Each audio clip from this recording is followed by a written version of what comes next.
Am I unmuted? I got you, Peter. Yeah, can people hear me? Yes. Hello. Okay.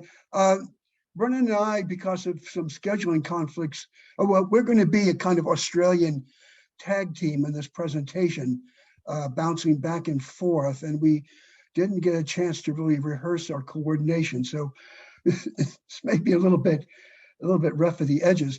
In fact, Brenan, I wanted to ask, you brought your screen up. Could I do the share screen on the thing? Sure. I'll stop share now. Yeah, because I'd like to be able to control the progression of the slides. Let's see.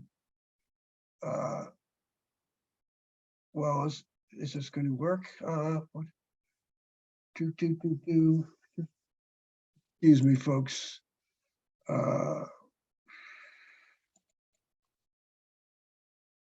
Something. Here we go.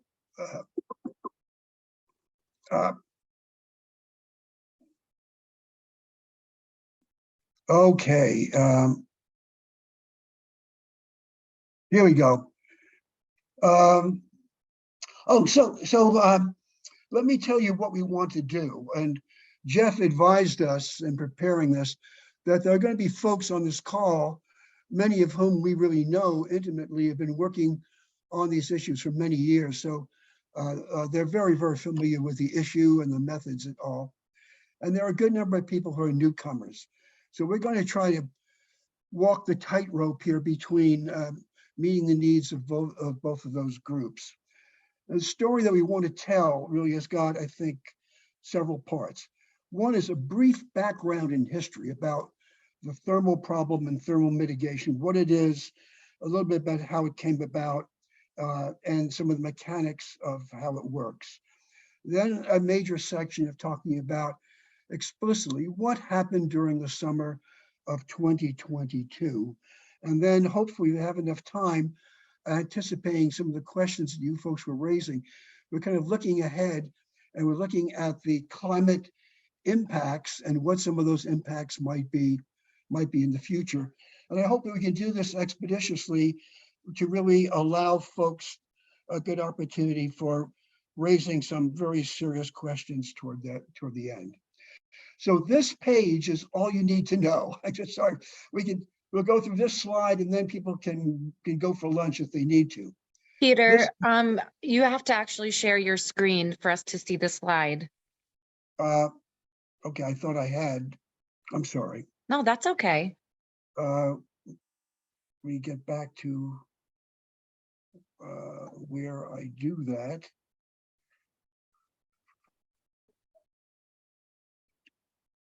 I'm a little bit lost. Peter, why don't I just bring it back up and we can do next slide like the olden days. Okay, and then we'll just call for bring that up. Let Brenan share it. It's like the slide projectors of yore. Okay.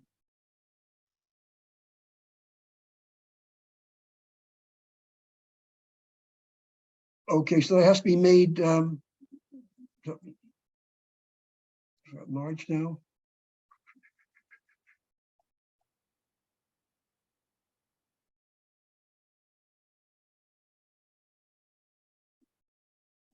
Do you see my screen, Peter? I'm again being kind of defeated. Peter, in the upper right-hand corner, there's a little button that says, or a little word that says view. Do you see that?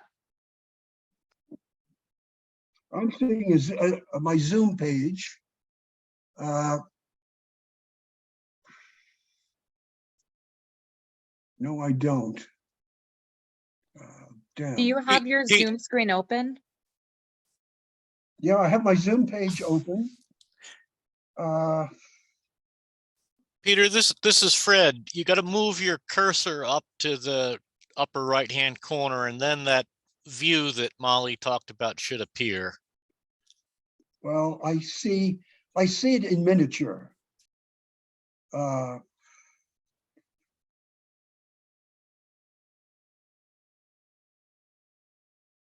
Well, this is a kind of nightmare. So let's just proceed with Brennan's sharing the screen and hope you all can see it. And I have a script that I'm looking at, so I'll look at my script. And I was trying to communicate. First of all, this first page is the most important page. This is a summary of what did happen summer 2022. So basically what happened is that throughout the roughly 120 days of the summer, all but 4 of those days were kept below the 75-degree Fahrenheit target constraint at Lordville. The highest day was 76.5 on July 21st. And it should be known that thermal releases were made on all of those days. So the issue is, on those days, perhaps we did not release quite enough to bring ourselves down below the 75, but it was very close. You can see that the worst day was only 1.5 degrees above. There were, in fact, over the summer, 23 thermal release requests made by the DEC, and that used about 1825 CFS of the 2500 CFS bank. So that relates to a question raised earlier, which we'll discuss later about the adequacy of the bank. We came not perilously close, but somewhat close to using the entire bank. Releases were made from all 3 reservoirs, but primarily from Cannonsville. A couple of important observations were made by my own statistical calculations and simulations. Had thermal releases not been made, there would have been about an additional 9 days over 75 degrees at Lordville, and they would have gone considerably higher than the 75. So from that perspective, it would appear that the protocol has been working. On the other hand, in retrospect, and as we'll argue, making these decisions is quite a gamble, a statistical gamble. So in retrospect, about 7 of the thermal releases that were made were probably not needed had there been perhaps more adequate forecasts. I want to make a comment overall. We've been operating a system for 4 summers now, and it has worked successfully, or rather successfully, all 4 summers. So we are kind of pleased with that. So now we change the page to talking about some background about the thermal mitigation program. And I'll do some of this pretty fast. The details are here. This presentation we posted, so you can go back and look at the details. We really just want to say there is a history. It's been a painful history about thermal problems in the upper Delaware going back more than 40 years. None of the preceding release policies, the policies that Amy laid out in her presentation, were adequate to deal with summer heat waves. And that includes the original design of the FFMP. So we have been facing a problem, and there's been a lot of agitation on the part of the fishing community, with FUDR taking a prominent role in that, and a lot of research on this issue.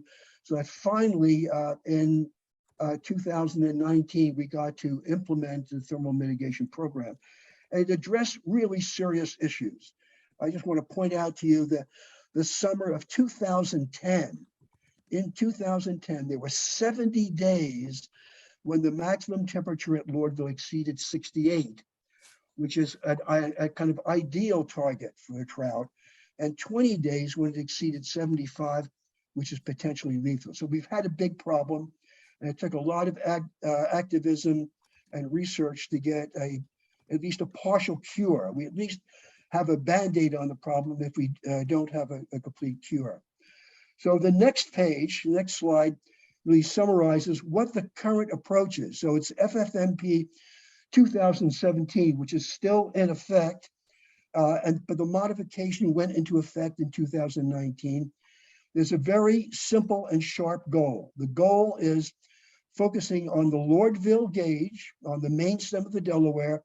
The target is to keep those temperatures, the maximum temperature, below 75 degrees, and to do that by carefully timed pulses of additional cold water, basically from the Cannonsville Reservoir, when it is anticipated, forecasted, that we gamble that had you not done that, the temperature would have gone above 75.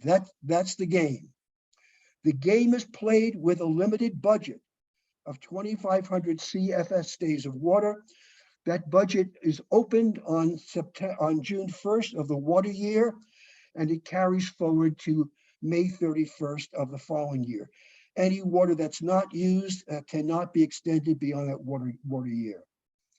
Brenan, my partner on this presentation, is the gentleman at New York State DEC who actually administers the program, and it is designed so it is his call as to what to do. There are some guidelines. The guidelines are basically put out by a research committee of the DRBC called the Subcommittee on Ecological Flows.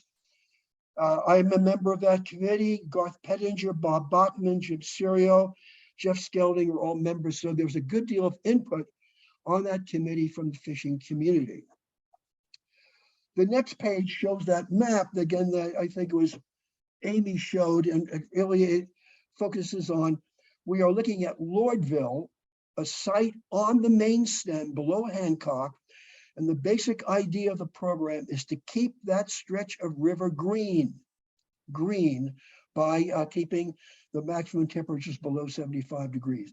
When you do that, and you do that primarily by increasing releases from Cannonsville, you also tend to give additional protection to the West Branch. So really trying to keep trout fishing conditions good from deposit all the way down to Lordville during the summer. We could advance to the next page, and this is kind of easier for me to say than for Brenan to say because he's the one who has to make the gamble, but I'm a kind of professional statistician, sometimes working in casinos. So we're in a kind of canoe. Making decisions is every day is a gamble. It's a gamble, but guided by the fact that we have only approximate models of the river thermodynamics. They're really quite complicated. We have only imperfect forecasts of the weather.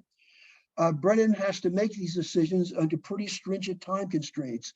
Each morning he looks at his various gauges of information. He has to decide what is going to happen that day, and importantly, what will happen next day, because he has at least a 12-hour time frame between when he makes a decision and when the water that he wants to have at Lordville will actually get there.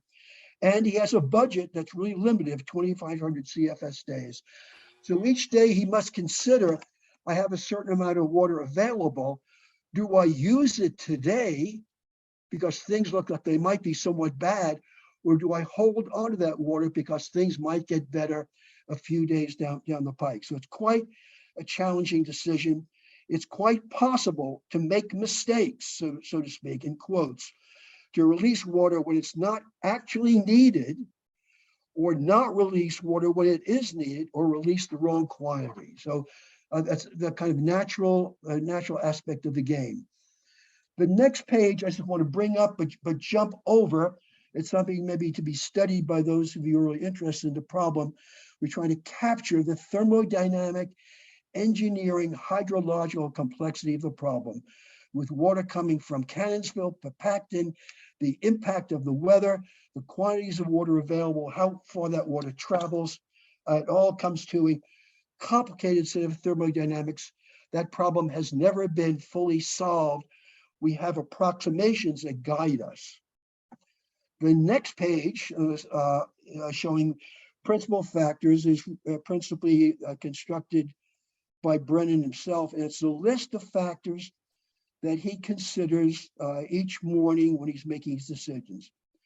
It's the water in the reservoir, the stream flows, the temperatures of those waters, what we know is happening in the river right now, what we can predict will be happening tomorrow, the forecast of the temperatures, sky cover, precipitation, the season of the year, etc. So all of that stuff in some way or another has an impact. We have some metrics on some of that impact, but none of those metrics are perfect. The next page shows a chart that I just made yesterday afternoon, give an example of the fact we know that air temperature is a driver of the water temperature. And so the forecasts that we use, like a Binghamton forecast is one that we do use. This shows the Binghamton forecast for July of this year. And you can see that the Weather Bureau does a pretty good job of estimating the maximum temperature. This is 1 day ahead. This is the forecast that Brenan would look at 8 or 9 o'clock in the morning, looking ahead to the next day. Pretty good job.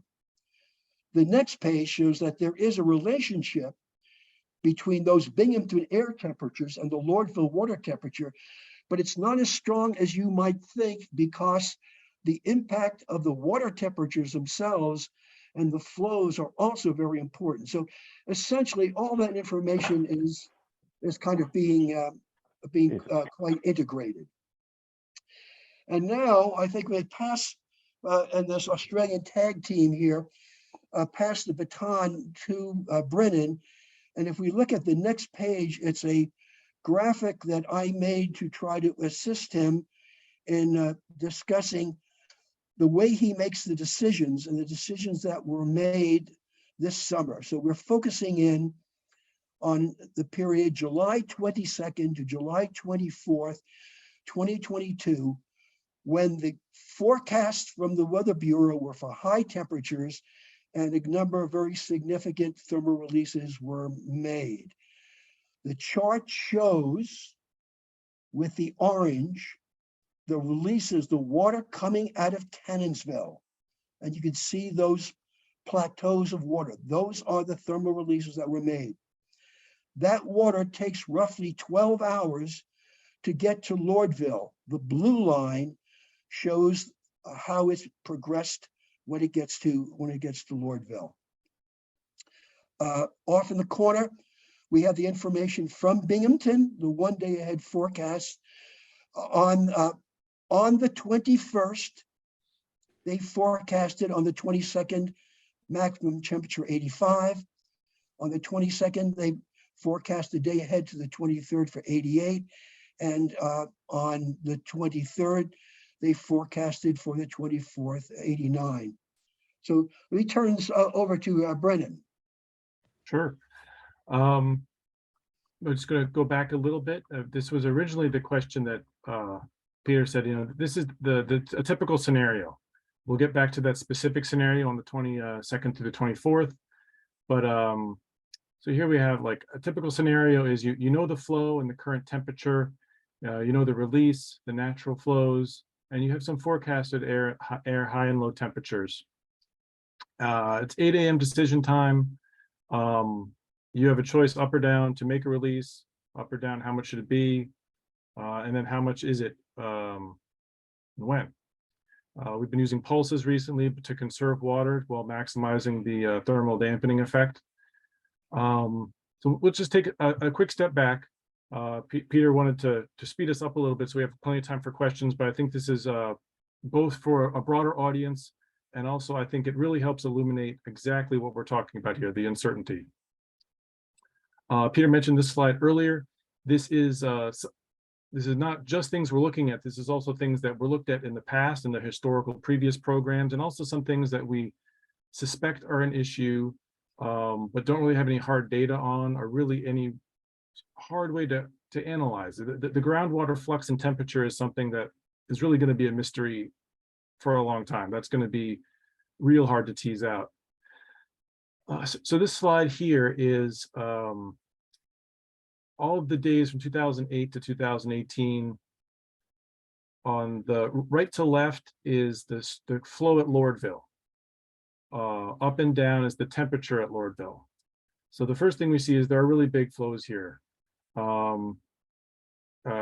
should all know that, but the thermal problems are only in a very small fraction of those days. Most days there aren't a problem, but when there's a problem, it's a big deal. So if we narrow the focus here to only days where it's 4,000 CFS or less, we see again, so green dots are less than 73 degrees, blue are 73 to 74, yellow 74 to 75, red is 75 to 76, and then purple is greater than 76.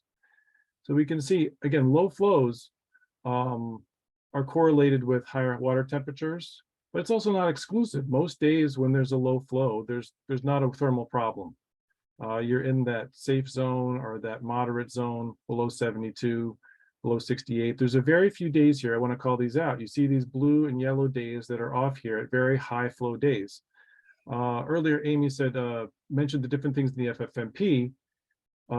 Anglers should also be knowledgeable that the spill mitigation releases that keep a void in the reservoir during the summer and fall months are also a benefit to them.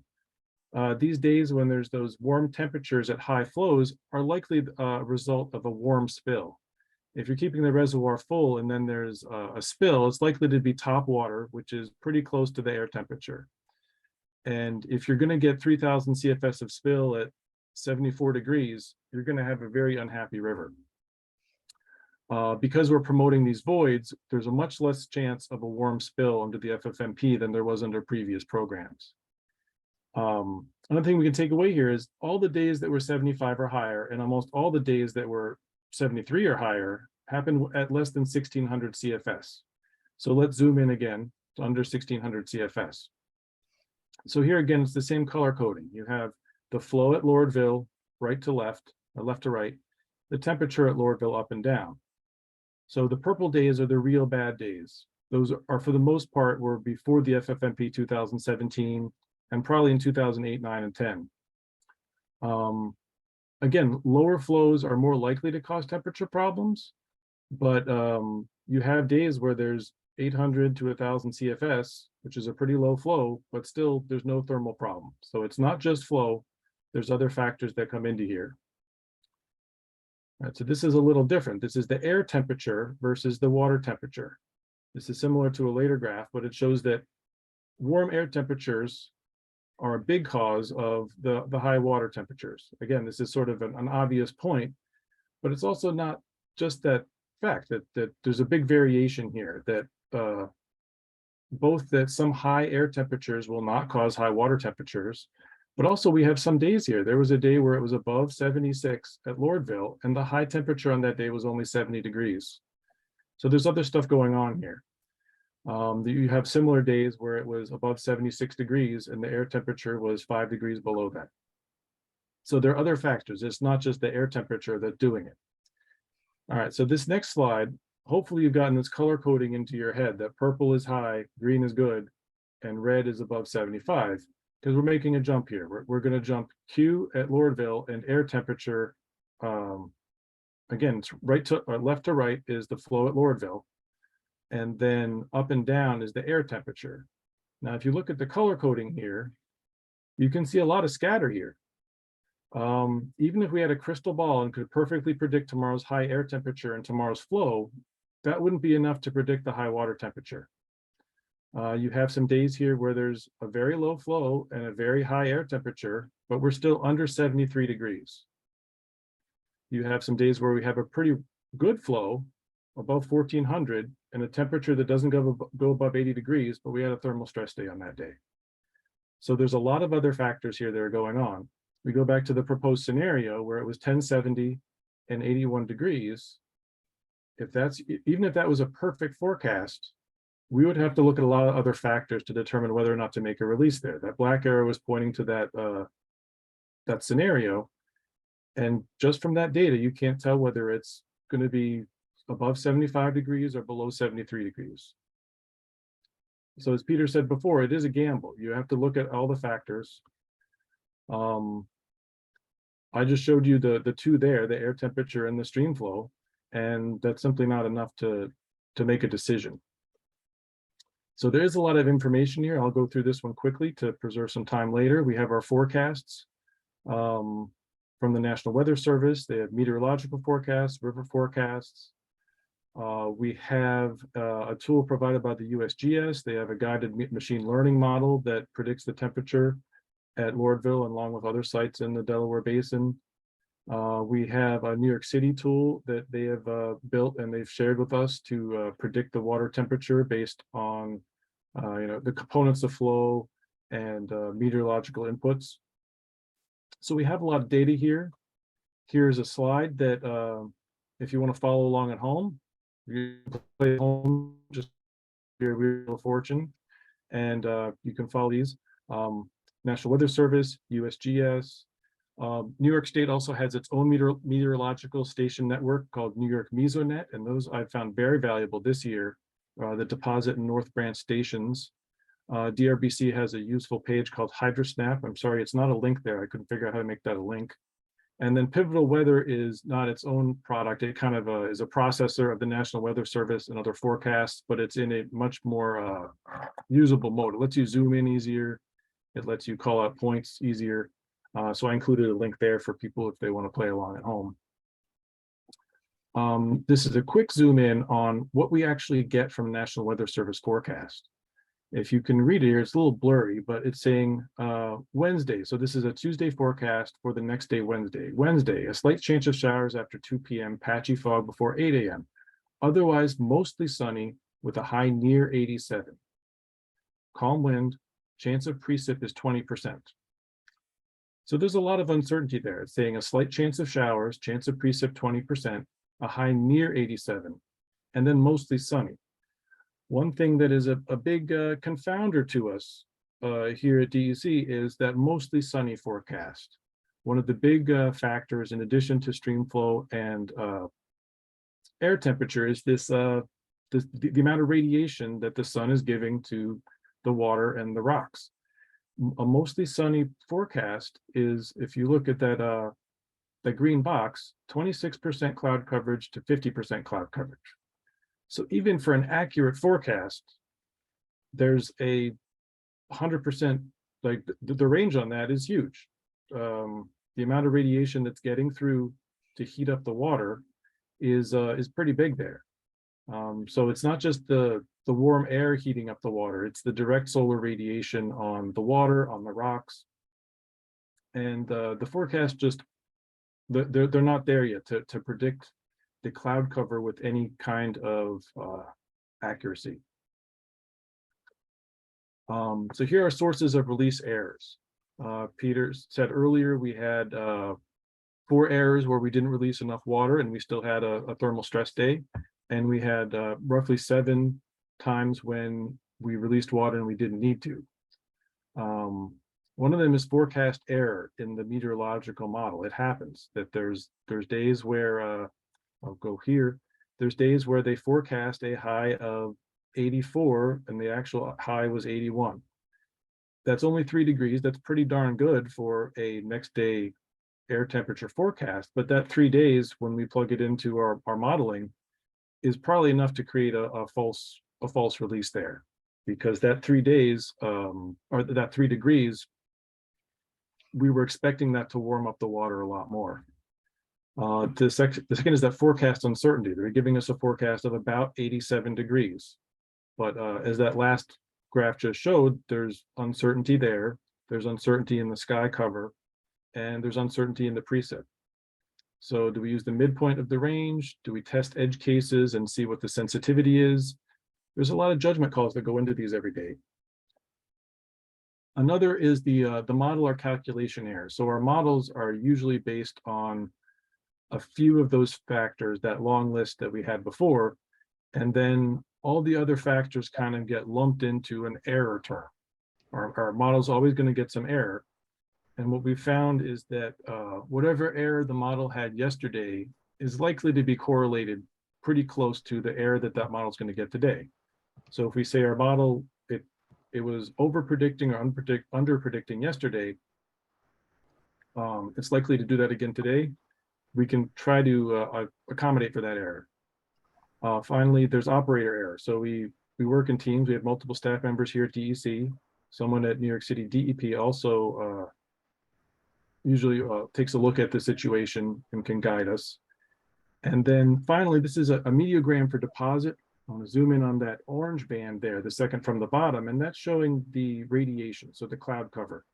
I talked about the cloud cover being a big factor, and that the National Weather Service forecast for mostly sunny was good, but there wasn't a precision there. That mostly cloudy can mean scattered clouds all day, could mean cloudy in the morning and clear in the afternoon during the real heating period. It could mean a lot of things. So really having this tool, this New York State Mesonet, to tune in and to have minute by minute solar radiation is a big help. And go back over here for the specific days. On these days, we did also have forecasts not only of high air temperatures, but also very sunny conditions. So a lot of that thermal loading, but also radiative loading directly onto the water and the rocks from the sun. And these ultimately, we ended up releasing too much water. These were probably the two biggest releases I made since we were here, plus 800 and plus 900. And while they were pulsed to reduce the charge to the bank, they were pretty effective. Those were, you could call them a waste of water, but I think part of that is that it's not really wasted. Any water you're releasing that reduces the temperature up in those upper levels, it's good. Even if the water, if you're reducing the peak water temperature from the day from 74 to 73, that's not a waste. The fish are still getting relief from that. There's still a benefit to that water. Can I jump in there for a moment? Sure. Go back to that slide. Absolutely. Yeah. So I'd like everyone to focus in on the black line here. The black line is a Lordville temperature that we're trying to keep below the red dotted line. And given those forecasts, that was headed above. It was headed above. And what has happened is getting that cold water to Lordville has driven it down. So we can see that the game here was to try to drive the black line down below the red line, and Brenan succeeded in doing that. And it went down by a couple of degrees. Yeah, that's here. That's kind of shown by the Fish's Eddy. Normally, Fish's Eddy and Lordville kind of travel in concert. They might be a degree or two apart, but they're going up and down together. Here, that excess release from Cannonsville suppressed that difference. So here, the difference between the orange line and the gray line, as you increase your release from Cannonsville, those two lines are coming farther apart.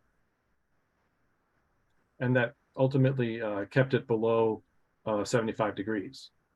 Oh yeah, here, focus on the Lordville Fish's Eddy difference. You want to have a difference between Fish's Eddy, which is largely unregulated, has a long exposure time to the warm air and the sun, and you want to keep that down so that Lordville is below Fish's Eddy. So that, let me just jump in again, emphasize that on the left, you're at a time when there was either no or low thermal releases, and the Fish's Eddy and Lordville lines are very close as they are historically. And as we get into the regime when Brenan's making the thermal releases, that gap is getting bigger. So it's reasonable to guess that had the thermal releases not been made, the black line would have been closer to the yellow line, and we would have had considerably more thermal stress.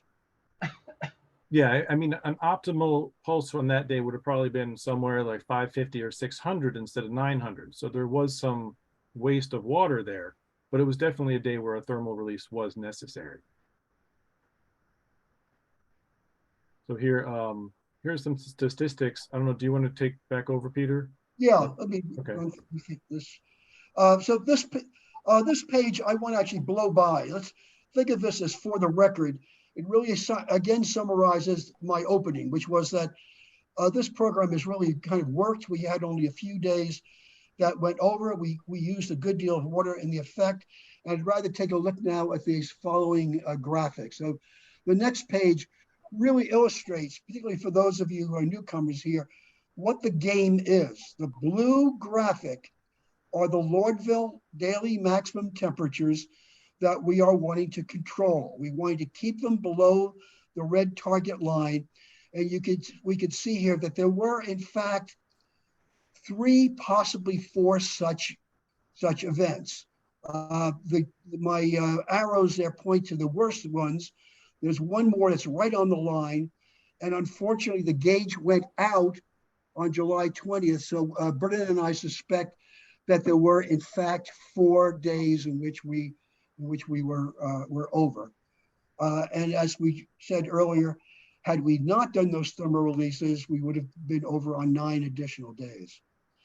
The next page deals with an issue of much concern to a lot of the fishing community. A lot of people on this call are concerned with also controlling the Lordville daily average. And this chart shows both in blue, the Lordville daily maximum, and in green, the Lordville daily average. And it shows how highly correlated they are, and makes the point that I believe pretty strongly that basically when you control the Lordville daily maximum, you are simultaneously controlling the Lordville daily average.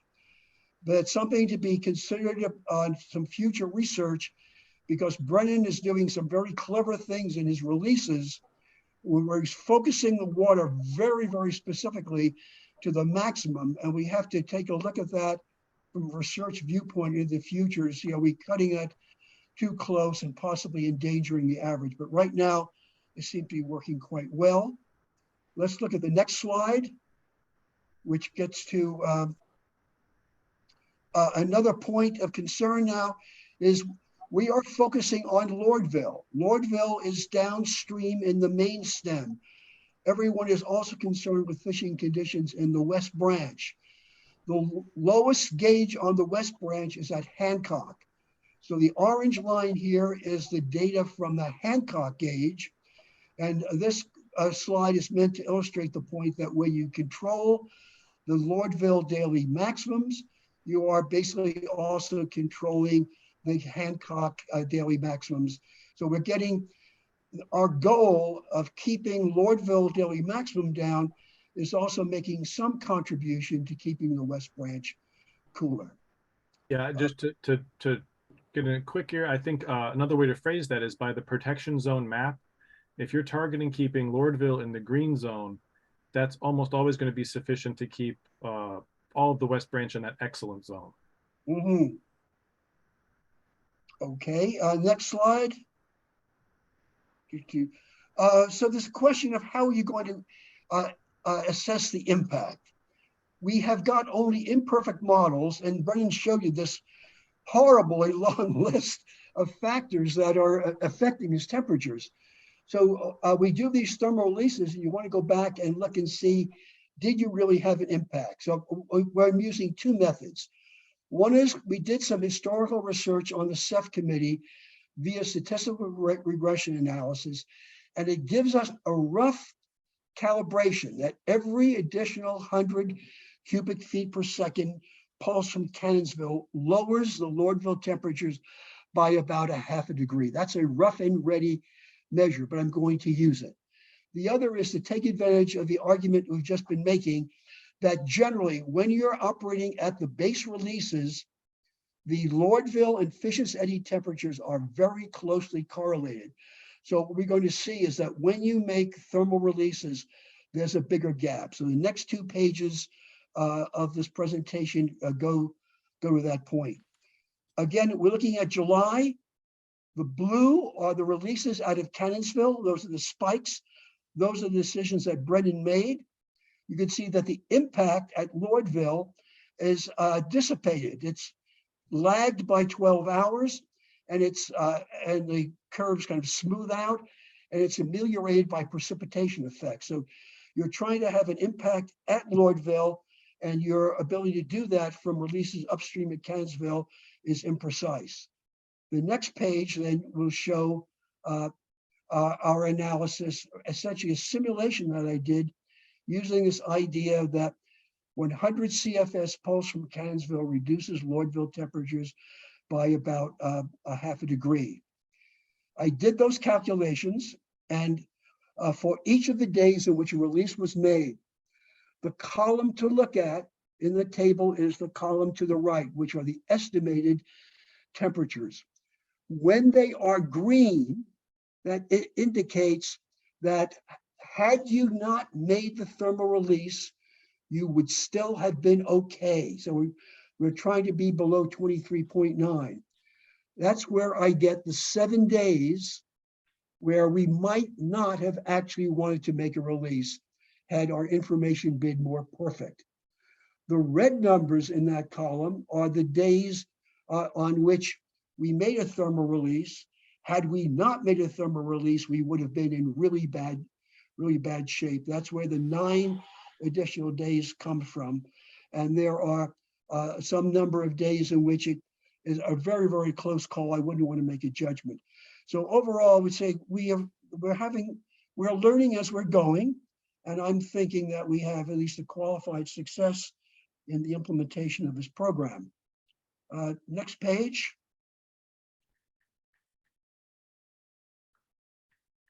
Okay. Let's skip this page because we've already spoken to the issue. And I think it'd be nice to close out. We have a little bit of time left to deal with an issue that's on everyone's mind. It's been on our mind for a long time. It came up in the questions earlier, and it will be on the agenda this afternoon. Let's take a look at the driving climatological conditions and changes. First of all, just look at what happened this summer. We had a dry and pretty hot summer. Looking at Binghamton air temperatures, the numbers that are of particular concern to me were August of 2022. The average daily maximum temperature at Binghamton, 80.9. Please compare that to the 30-year normal from the Weather Bureau of 76.7 below. So August was hot. Hot is a problem for us. Not only is August hot, but we're concerned with the really hot days that drive thermal events in the river. Those are days when the temperature is over 80.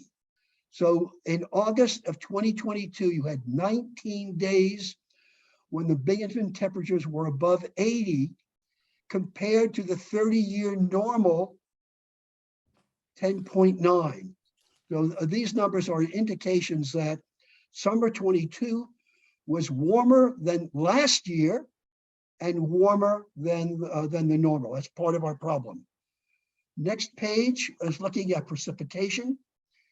We were very aware of how dry this summer was. We got off to a good start in June, but then July and August were quite dry. I'm again focusing in on August 2022, 3.32 inches compared to the 30-year normal of 4 inches. The summer overall was dry, but that's a deceptive number because June was actually pretty wet. So we were getting into trouble certainly in August. This is a summary of the point here is that this year, summer 22 was a tough summer and we got by, but I think we were a little bit lucky. Look at what happened. First of all, Brenan had to make 23 thermal requests this summer. Last year, only 7. This year, he used 1850 of the bank. Last year, only 1650. Where did that put us? It puts us now at the end of the season with only 650 left over. That 650 is all the water that will be available in May of the coming year. Also, Jen, I should be concerned, I know she's concerned, of storage in the reservoirs. Last year, we ended the reservoirs of September 1st with 252 billion gallons in storage, a nice, safe position. Now we are in a somewhat more concerning position, only 166 billion gallons. We had higher temperatures. We had more stress days.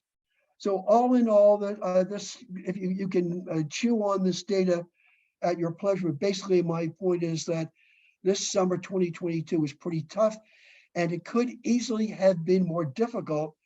We benefited at the end of the summer from some days in which the River Master called for River Master directed releases, and that means that we did not have to charge that water against the thermal bank. Had that not happened, we would have come closer to running out of water, which is a long-term concern. Next page, a few climate change trends. I've done something here, it's rather simple-minded. I'm not sure that the climatology people would entirely approve here, but I wanted to get a rough handle on what's going on.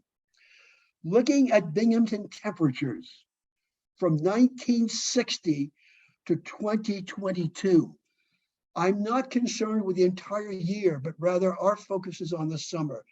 So these are June, July, August temperatures, and you can see that there is a trend upward, an upward trend. It's perhaps not as severe as I might have feared, but if we project ahead a decade ahead, we would have about 1/4 of a degree Fahrenheit increase in the average daily summer temperature. As Brenan has pointed out to you earlier, we are not concerned with just the averages, but we're concerned with variability about those averages. So this is something to be concerned with. I don't think it's a panic situation, but it's certainly on all our minds. And should the CEF committee be reconstituted, to be something that we should be researching. Next page is looking at the days over 80, because again, we're not concerned with just average temperatures, but the extreme days. And the projection ahead, a decade ahead, is for about 1/4 of an additional day of over 80 degrees. Again, something of concern. Precipitation. Precipitation has been increasing, and my projection is if we go ahead a decade, an increase of about 2 inches of water over the summer. Next page. I wanted to get a handle on what happens to water temperatures, and I thought I could not look at the Delaware itself, because the Delaware temperatures are affected both by climatological concerns and also by our release policies, which have changed so much over these decades, as Amy has showed you earlier. So I looked at Beaver Kill at Cooks Falls as a surrogate. Unfortunately, the Cooks Falls gauge was out of operation for a number of years, but I still managed to get a statistical projection. Again, looking ahead a decade, you get about 1/4 of a degree Fahrenheit increase over a decade. So in summary, what we see is that climate change seems to be real in the Catskills. It's something to be of concern, and future planning for the thermal mitigation program should certainly take that into effect. And a next page. So here I have comments which are somewhat personal, and this is a joint presentation of Brenan and myself with a lot of agreement. He may or may not, from a policy viewpoint, agree with some of the points that I'd like to make. First, and this picks up with Jennifer or Green's question at the end of a previous section. We really do need, I believe, to question the adequacy of the 2,500 CFS day thermal bank. The decree parties picked that number, maybe on the basis of some experience, but there was no real statistical scientific justification for that number. It appears to have worked reasonably well, but we can even see this summer, we could easily have run out of water this summer. And I have done analysis that gives me evidence that I personally believe that bank could be bigger at little or no risk to the other stakeholders. So I think I don't expect everyone to agree with me, but I hope that people would agree that this is a research issue. Second issue, Brenan has been very creative in administering this program. When we were doing our research back in CEF, we were thinking about long pulses of 12-hour or possibly 24-hour pulses. He didn't emphasize the fact that, but if you look at the record, he has been making short 6-hour pulses, carefully trying to get the water to Lordville when you need it. That's a very creative idea, which saves water. Question, could you sharpen that more and make them 4-hour pulses? But there's a downside. By releasing those shorter pulses, do you endanger the average temperatures in the river? So I believe that, again, if CEF is reconstituted, research on the effectiveness of these short pulses is something that's an important issue. Third research issue. I have always been going back, I've been in this game since 2005 doing research here, and I've always been an opponent to the concept of banks. Banks are like the Social Security Trust Fund, the kind of artificial paper reserves of water. The real water is in the reservoir. And the question is then, what do you do if you easily get into a situation that we could have gotten into where the bank is depleted, but the water in the reservoir is adequate, that we are well within the middle of, say, this L2 range. We have no protocol for what to do in those circumstances. And again, I think that's an important policy research issue. Next page. This is purely technical here that we did. We did a lot of statistical regression analysis. And I think that now that we have 4 years of successful implementation of the program, all of that work should be revisited and recalibrated. We know a lot more now than we do before. Other members of the CEF committee, people from the National Park Service, et cetera, are concerned with whether there's any negative impact from thermal mitigation on the shad and other warm water species such as smallmouth bass. So that's a question that needs to be revisited. And some in the fishing community remain really concerned with the fact that the 75-degree limit that we're working with is possibly too risky, and that a 72-degree limit might be feasible, or even a 68-degree limit might be feasible. Those issues are always on the agenda. They're always of concern of the fishing community, and they deserve always a reevaluation. With that, we end. We are just about on time, hopefully with some time for questions. Just one thing to add, Peter, to go back, one of our research projects is to get a thermal predictor for the Neversink.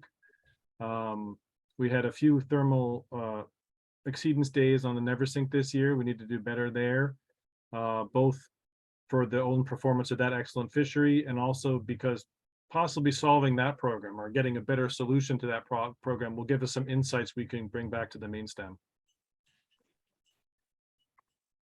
But yes, Okay. thanks, Peter. Yeah, we have any questions? Any comments? There isn't anything in the chat yet, but I just put something in there. We have time for 1, maybe 2. We only have a couple of minutes. But I did don't one see from anything Eric yet. Lewis. Eric Lewis asked if there was an AI or heuristic learning model that has been considered to improve the decision making. And yeah, that USGS model I mentioned before, that's I've described it as a guided machine learning model. We're going to continue working with USGS on improving that performance. I think that's sort of what he's looking at or asking about.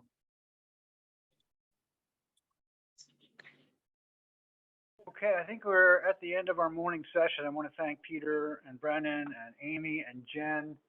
Excellent presentations. We can never talk about